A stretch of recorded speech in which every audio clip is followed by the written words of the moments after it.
Hey there, Amplifiers. Glad you could join us today. One of the things we talk about a lot is different is better than better. You want to do something that's unique. And sometimes when there's a lot of different people out there offering a similar product or service, you just need to have a different way of coming about it. And our guest today is really showing up when it comes to accounting of how he personalizes that. And we're looking to just have a discussion on what that could mean for you. So I'd like to welcome to Growth Amplifiers, Michael Solomon. Thanks, Kenny. I really appreciate being here. And as a small business owner, being the owner of Accounting Personalized, it's really great to see individuals like yourself taking such a stride towards communication, especially in this industry that's not necessarily the most exciting. Right. So one of the things that I appreciated about our prior conversation is that you're offering similar services as far as, accounting, but you also look at more of a strategic way with someone's finances and that personalized approach. How you even charge for your services is a little bit different. So with the idea of we're looking to get people to think about different ways that they could approach their business, could you share with us your approach and how that shows up for you? Of course, Kenny, and I, talking to different people, small business owners, individuals, that's really where we come into play as far as that personalized service. Because just like you said at the beginning, being different is good. Being different is great in certain markets and really makes you stand out. So our kind of model is to identify that, yes, you are different, and that's great.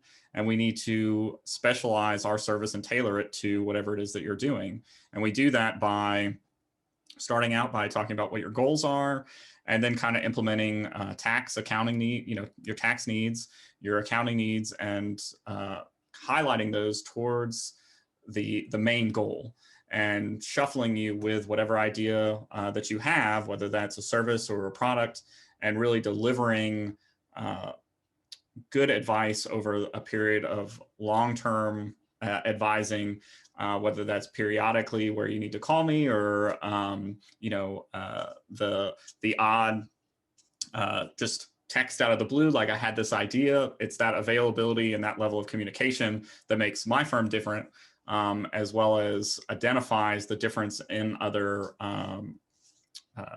places of employment, whether that's individuals that are looking to be 1099s from that were prior employers. And for those that don't know what a 1099 is, that's an independent contractor. Mm-hmm. And we've seen so much of that developing from 2020 that so many more people are going out on their own and trying to develop these small businesses because they have an idea, and that idea is valid. And they also are trying to deliver a difference in service that maybe they wasn't getting delivered prior.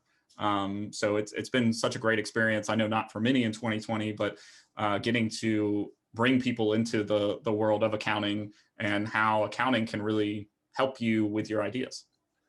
I think you put out a good point there, because 2020 has been a challenging year for a lot of people, but it's also sometimes the doors that shut in front of us that opens another pathway that wasn't possible without that door shutting in front of us. And that's not to make light of anyone's challenges, but there are some people that are now experiencing some great things that they may not have if they kind of weren't led down a different path.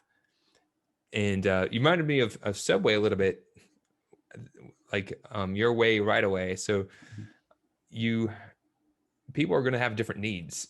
And sometimes if you're looking at a competitor and they have just a larger company, they have more resources, they're just bigger, stepping it back and say, how can I customize this experience? How can I personalize this experience? How can I show up in a different way that gives me the edge over that?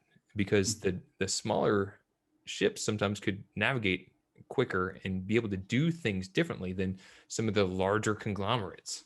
So I think that's a great point that you have.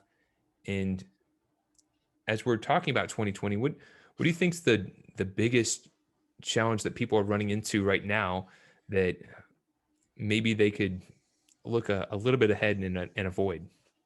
Well, actually, I thought I'm going to change the phrasing a little bit, but what your statement was adaptability.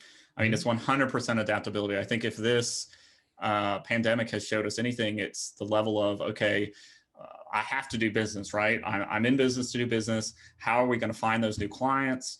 How are we still going to work? And kind of laying out those different options. My former boss would always say it's the shotgun approach, right? Uh, spread a little bit of ideas out everywhere and you kind of see what works. But as a smaller entity, you can't necessarily do that big of a spread, but you can identify what's working a lot quicker and adapt your business model to what's working and what specifically works for your business. And that's not necessarily to say this is what's most successful, but this is what I like doing. I like working with this specific type of people, or I like working in this specific industry, and you tailor and you focus your business and you specialize a little bit more, which just gives you that adaptability. So, if there's a market on the rise, that's where we go. If there's a niche that's not being fulfilled and we can spot it, that's where we're riding up. And it's working with people that can identify that and quickly move into those niches. That's the important part, and that's where we kind of come in to soundboard those ideas off of and make sure that they're viable. So I like it, that you play the best hand that you're dealt. So if you're the big guy and you have the larger company and the resources, you've got some advantages, right? But if you're the smaller company, the entrepreneur, and you're competing against the big guy, you do have advantages as well. And that's the main point: to be proactive, to do things differently, to adapt to the market, and take new actions to achieve new results. So Michael, those are the people who resonated. They're listening in. They resonate with who you are, kind of like your perspective and what you do. How can they learn more about your business? Sure. So whether my wife likes it or not, I'm available 24/7. Our website is accountingpersonalized.com. And our office phone number is 352-224-9530. And we're always available for questions. All right. Well, Michael, I appreciate your time and thanks for sharing your perspective and your insights for Growth Amplifiers. We highly appreciate you and appreciate the conversation we had today. And I really appreciate being here, Kenny. Thank you. To show your support, take a moment to amplify this message by sharing it online. To connect with me or gain more business growth insights, visit www.growthamplifiers.com. Thank you for your support.